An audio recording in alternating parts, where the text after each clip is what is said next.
हाल ही में वैज्ञानिकों ने एक आश्चर्यजनक खोज की है जो स्टोनहेंज के रहस्य को सुलझा सकती है। उन्हें स्टोनहेंज की ससेन चट्टानों, विशाल मोनोलिथिक चट्टानों के डीएनए के भीतर कुछ छिपा हुआ मिला है और इससे यह पता चल सकता है कि हमारे नियोलिथिक पूर्वजों ने इस चीज को सबसे पहले क्यों डिजाइन और बनाया था।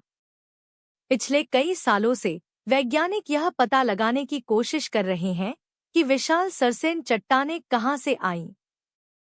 सालों तक उन्हें लगता रहा कि वे उस जगह से सिर्फ 15 मील दूर एक खदान से आए हैं, जिसे मालबोरो डाउन्स के नाम से जाना जाता है।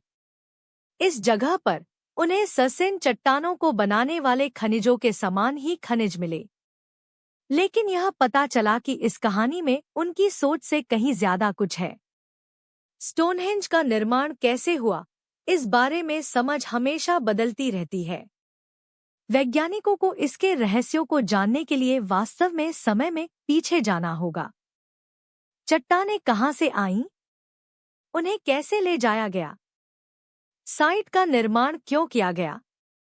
आप देखिए, इंग्लैंड के सेलिसबरी मैदान में स्थित स्टोनहेंज साइट दो मुख्य प्रकार के पत्थरों से बनी है।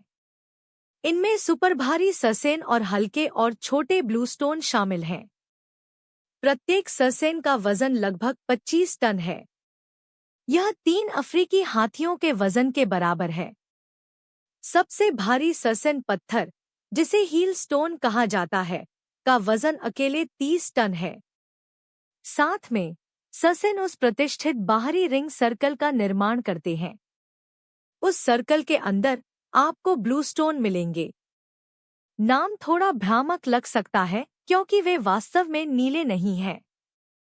जब वे ताजा तोड़े जाते हैं तो उनमें एक नीला रंग होता है, इसलिए उनका नाम ऐसा रखा गया है। ये छोटी चट्टानें संभवतः दक्षिण पश्चिम वेल्स में प्रेसेली हिल्स से आई हैं, जो स्टोनहेंज से लगभग 150 मील दूर है। वे सरसेन की तुलना में थोड़े हल्के हैं, लेकिन फिर भी काफी भारी हैं। वेदी का पत्थर, जिसे ब्लूस्टोन के रूप में वर्गीकृत किया गया है, सबसे भारी है, जिसका वजन लगभग 6 टन है। इसका मूल स्थान अभी भी निश्चित रूप से ज्ञात नहीं है।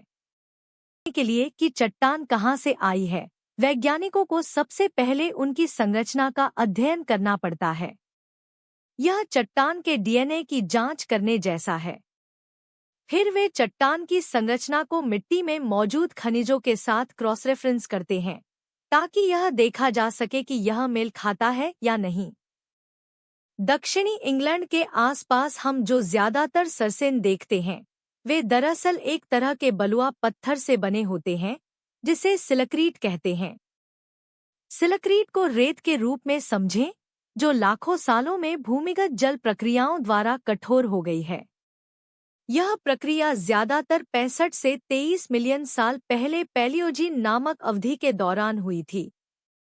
ये सरसेन चट्टानें एक बड़े स्लैब में नहीं बनी, बल्कि टुकड़ों में बनी, जैसे प्रकृति ने हर जगह छोटे छोटे रॉक गार्डन बनाए हों। वैज्ञानिकों का तर्क है कि सरसेन बेतरतीब ढंग से फैले हुए हैं, अलग अलग पॉकेट्स में बने हैं। समय के साथ कई मिट्टी और चाक की परतों के नीचे दब गए, जिससे उन्हें संरक्षित करने में मदद मिली। जब प्राचीन बिल्डर्स सामग्री की तलाश में थे, तो ये सरसेन स्टोनहेंज जैसी प्रभावशाली चीज के लिए बिल्कुल सही लगे होंगे। दरअसल सरसेन का इस्तेमाल रोमन विला से लेकर मध्ययुगीन चर्चों तक और यहाँ तक कि सड़क के किनारों और पुराने मैदान की दीवारों जैसी चीजों में भी किया गया है।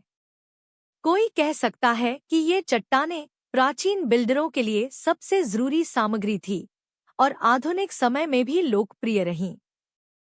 इस तथ्य ने वैज्ञानिकों को यह सोचने पर मजबूर कर दिया कि शायद स्टोनहेंज के निर्माण में इस्तेमाल किए गए सभी सरसेन पत्थर एक ही जगह से नहीं आए थे। उन्होंने पूरे यूके में ऑक्सफोर्डशायर और केंट जैसी जगहों पर सरसेन स्थलों की पहचान की है। सरसेन का अध्ययन करने के सैकड़ों वर्षों के बाद भूवैज्ञानिकों के पास आखिरकार पत्थरों की उत्पत्ति का पता लगाने के लिए सही प्रकार की तकनीक थी। अब काश मैं आपको बता पाता कि यह साइट से बहुत दूर कोई अज्ञात स्थान था। लेकिन जैसा कि पता चला, सरसेन मूल रूप से वेस्टवुड्स, स्टोनहेंज के पास के जंगल से थे। एक नया कारक तब सामने आया जब खुदाई में खाली पत्थर के हॉल मिले, जिससे पता चला कि प्रागैतिहासिक काल में वान मेन नामक प्रेस्ली हिल्स साइट से कम 6 नीले पत्थर के खंभे हटाए गए थे। उनके पास वहां एक पत्थर का घेरा था और ऐसा माना जाता है कि स्टोनहेंज की कुछ चट्टानें इस अधिक प्राचीन घेरे से पुनर्नवीनीकृत चट्टानें थीं।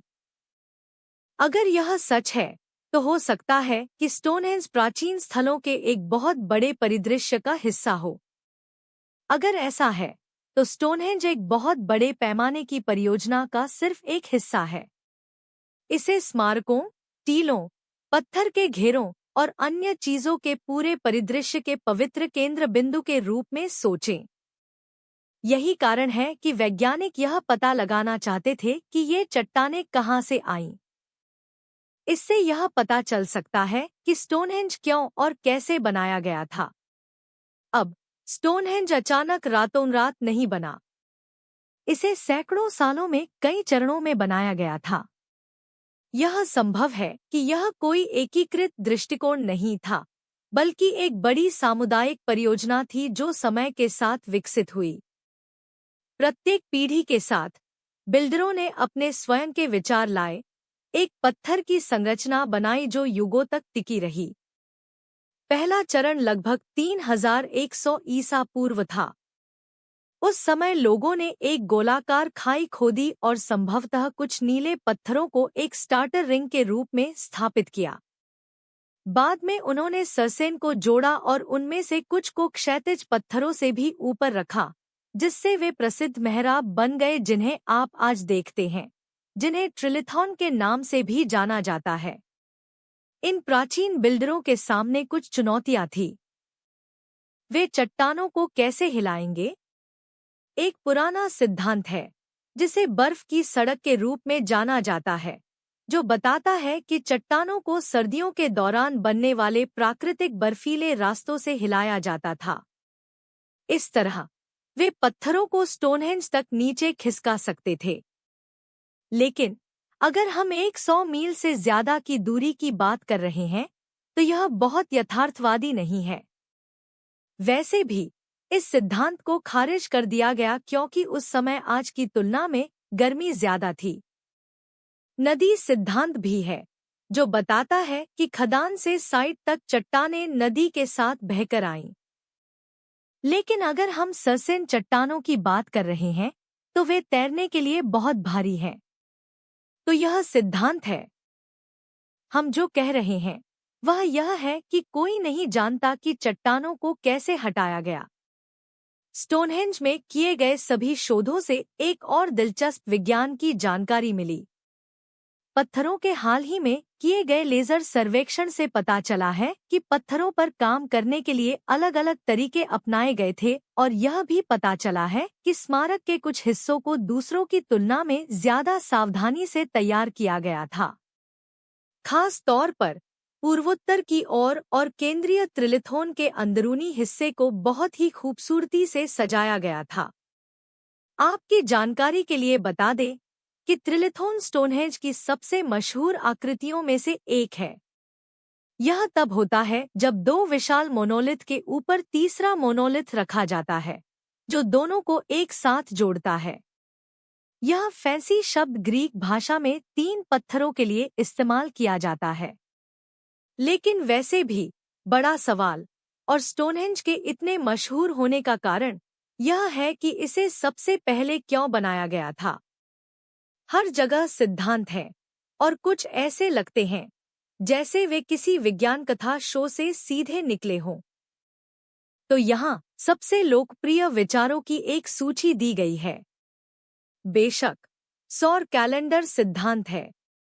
यह मानता है कि पत्थर सूर्य की गति के साथ संरेखित होते हैं, खासकर गर्मियों और सर्दियों के संक्रांति के दौरान। ग्रीष्म संक्रांति के दौरान सूर्य एड़ी के पत्थर के बाईं ओर उगता है, जो मुख्य घेरे के बाहर अकेला पत्थर है, जो पूरे स्मारक को रोशन करता है।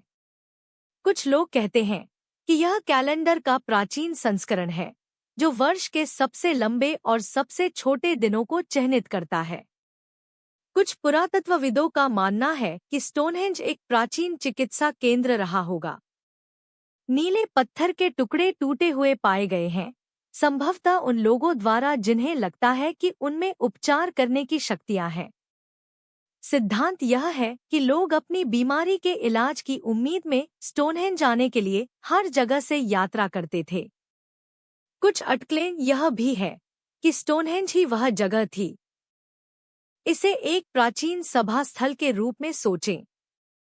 कुछ साक्ष्य बताते हैं कि दूर-दूर के क्षेत्रों से समुदाय सभाओं, दावतों और समारोहों के लिए स्टोनहेंज की यात्रा करते थे।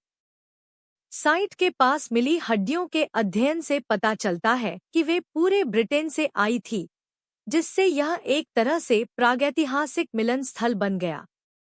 आज के लिए बस इतना ही। तो अगर आपकी जिज्ञासा शांत हो गई है, तो वीडियो को लाइक करें और अपने दोस्तों के साथ शेयर करें। या अगर आप और भी चाहते हैं, तो बस इन वीडियो पर क्लिक करें और मिस्ट्री किंग 07 पर बने रहें।